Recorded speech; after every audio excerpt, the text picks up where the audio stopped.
I'm Shannon Poe with American Mining Rights Association, AMRA. We're going to give you guys a little different treat this morning, but before we talk about that, you know, we do this in all of our videos, and gosh, I was reading this morning that it looks like the Democrats are passing a new bill to try to make treason a non-death penalty offense. So why would they do that? I don't know, guys, but you know, we're dealing with some issues with the EPA and the Water Board, and of course, you know, they've got unconstitutional moratoriums on suction dredging, and it's just, government's out of control. So if you feel the same way that we do and want to fight back, then check us out at AmericanMiningRights.com. Join us. Join in the fight, and let's make a difference together. So anyway, what we're doing today, and we kind of debated about even shooting this video, because we're going to head into our own personal, this is our very own lode mine, and we're going to do some hard rock mining today.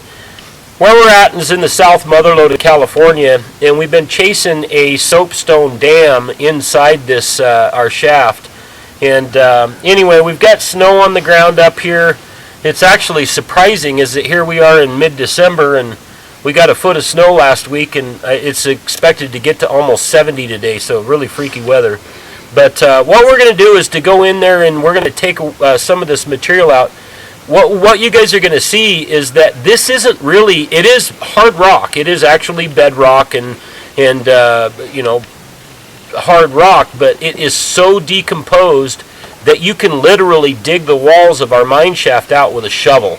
And we're going to show you that. And then we're going to probably go back to the shop. We've got a milling operation there, and we're going to crush some of that rock through our jaw crusher. We'll run it through our impact mill, and then we're going to run it through the cube and show you guys what we get. So anyway, this will be kind of a fun day, and we've got a bunch of lights and everything else, so hopefully you'll be able to see, but this will be a fun one for you, because I'm sure a lot of you guys have never done this. So hop aboard. Let's go check this out.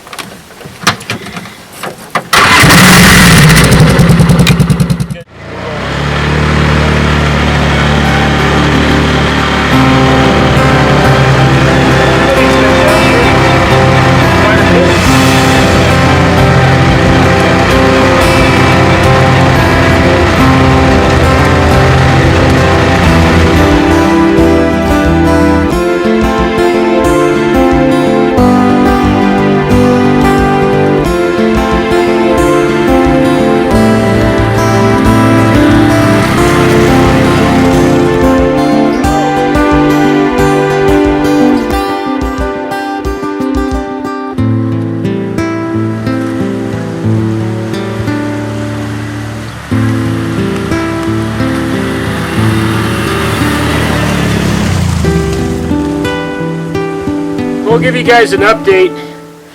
We came over, there's a little dirt road here that you see on the video that we came in on, and we'll pan around here in a little bit, and you can see how much manzanita and buckbrush and poison oak. We wanted to get the six-wheeler all the way down here to the shaft, so when we haul material out, we don't have to walk it, you know, 200 yards through this crap and rough trails and everything else to get it out of here. So we cut a road down in here, and that's actually what we've been doing for the last, 2 hours now. So we've got her fixed up. We got a spot we can actually turn this big beast around now, and we had kind of a collapse on the shaft, and if you look there, it's only about that big right now. The shaft originally was about, probably 6 feet tall. So all of this stuff is washed down this opening here. So we've got to open this up. You can see we've been digging like maniacs here for the last half hour. We'll dig this down, and then we'll get you guys in there, and we'll start hauling some material. So I wish you were here. You could help us dig.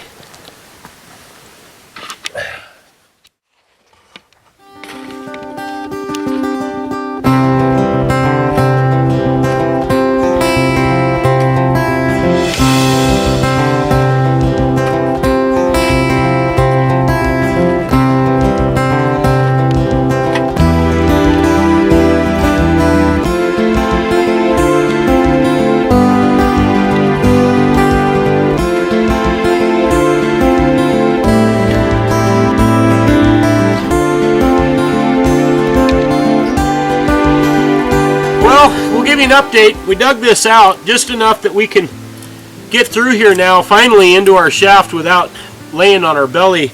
You can actually crouch down and walk in, so we can get buckets of material out of here. But we got it opened up. We've walked through it, made sure that we don't have any hangers or anything like that. So we'll take you in there. You know, it's funny, I posted on Facebook a couple of months ago. We came in here and had a bat fly and hit me right in the forehead.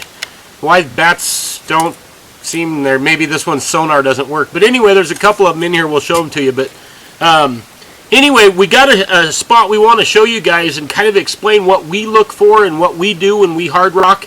So we've got a vein, a soapstone dam in here that is what the old timers that originally started this shaft were chasing. That's what we're chasing. So anyway, come on inside. Let's go check this out.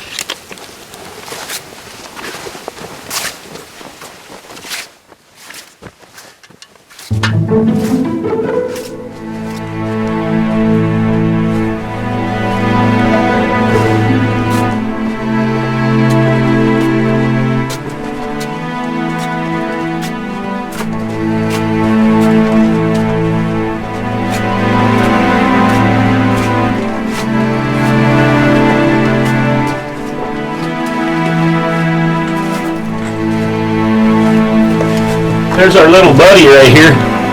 You get that, Eden? He's sleeping. I wonder if that's the little idiot that hit me in the head.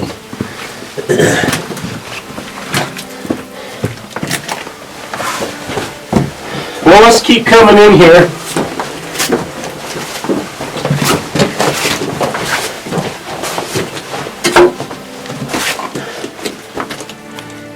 This is a really good example here, guys, and hopefully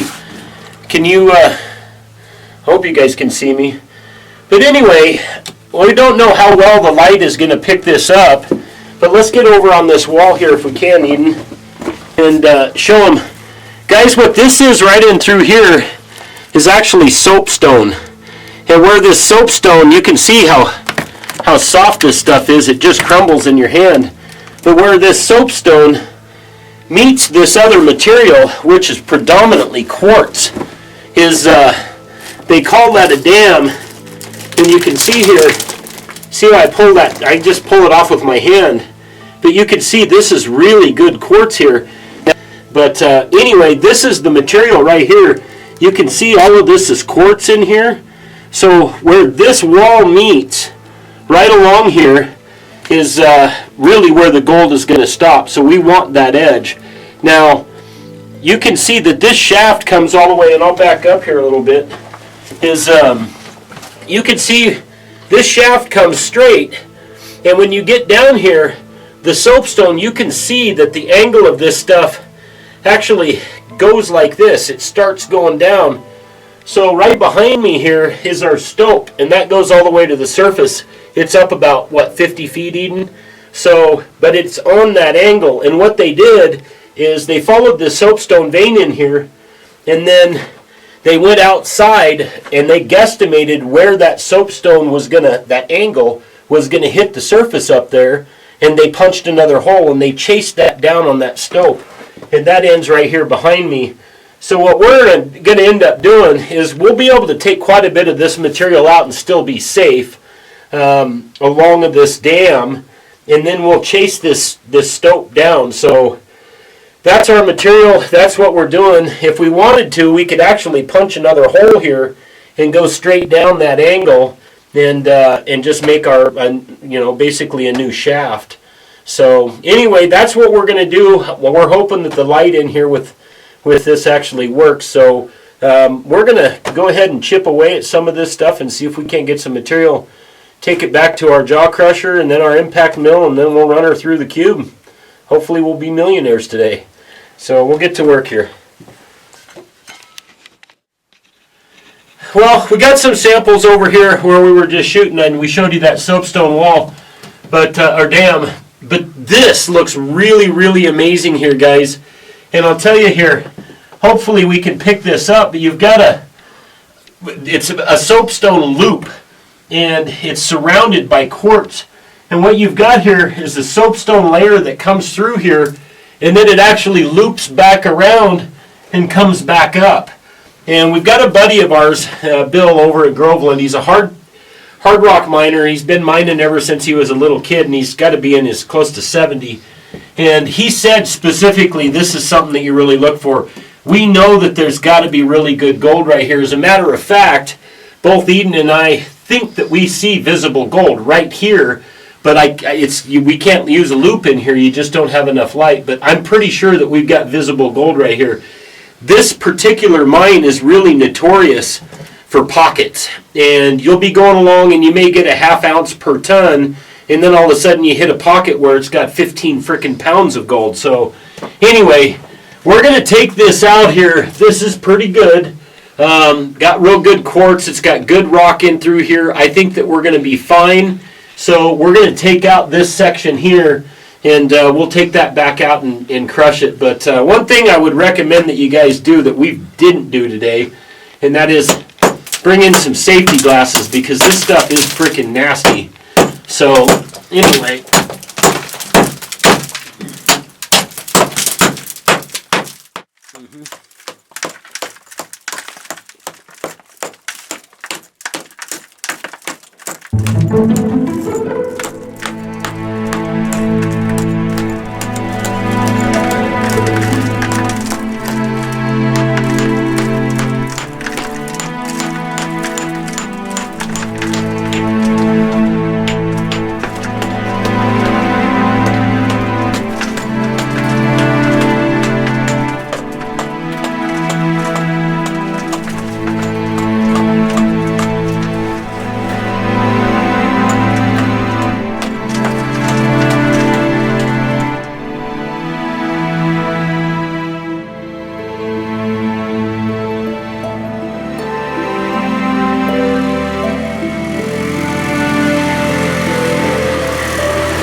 guys, here's what we got.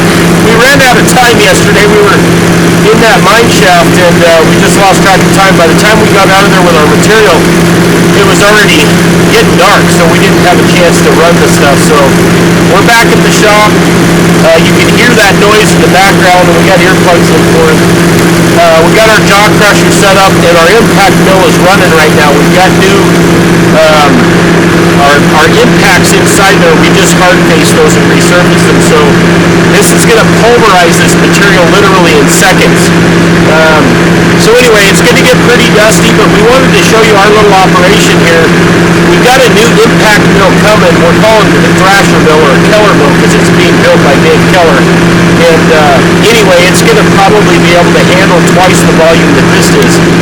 With this system, we could probably run about 5 tons a day if we had enough material here. So what we'll typically do is when we get to that stage where we really start to excavate the mine, we'll use our landing here as our holding point, and we'll stage up all that material. So anyway, we only got about 200 pounds of stuff, and we just want to test today from that area that you saw in the video. So we're going to go ahead and get fired up here, and let's crush some material.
a noisy and dusty operation, but I'll tell you, this thing really crushes up the stuff. I'll give you an example of what we get here. Now mind you folks, we're only running a test here to try to see what the ounce per ton ratio is in the mine. So we're not really concerned about losing a little bit of dust here.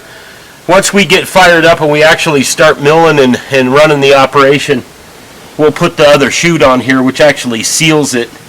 But it'll give you an example of how fine that crushes this, and it goes down to about probably a 200 mesh. So we've already tested material like this for the last several months through the cube, and the cube does a really good job of collecting the fine gold. So we're going to run these bucket and a half. We had 3 buckets of material that once you crush it, it condenses it down into about a bucket and a half, so you lose about half the ratio. But anyway, we're ready to go, so we're real curious. We're excited about this. We've been wondering about that particular vein for a while, so anyway, let's get the cube fired up.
That's actually pretty doggone good, considering I think if we estimate out how much material we actually ran, it's probably, I'm going to say 150 pounds. Eden, wouldn't you say that's probably about right? I mean, I'm just guessing the 2 buckets that we had. And the size of this stuff, you could see I actually reached in and picked up a couple of those pieces.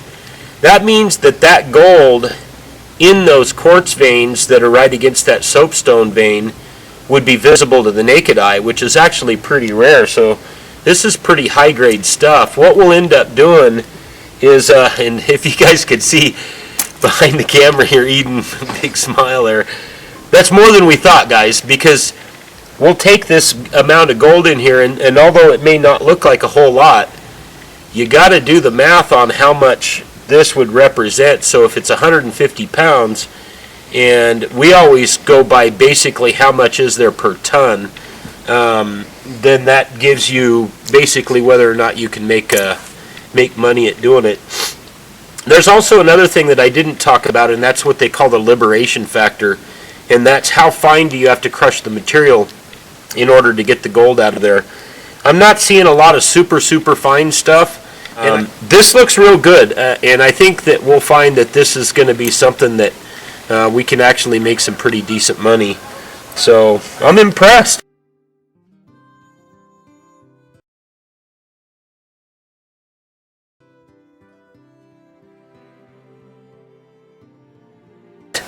But anyway, we want to thank you guys for supporting us. You know, we're out there every day fighting for your right to mine and working with PLP, and we're trying to financially support them and Jerry's efforts to try to get us back in the water here in California, among other things that he's working on. And as you know, we're getting ready to kind of tackle this whole EPA issue. And I tell you guys, it's really discerning or disconcerting to see the stuff that goes on every single day that this government does. We encourage you to check us out on AmericanMiningRights.com and come check us out on Facebook. We're posting in there every single day, and we'll keep to, well, not 90, probably 99% of you guys don't have a crushing operation, so it makes it a little bit more difficult. But you can buy small things, small crushing operations, and there's a lot of mine shafts up in this area, all across the country, as a matter of fact.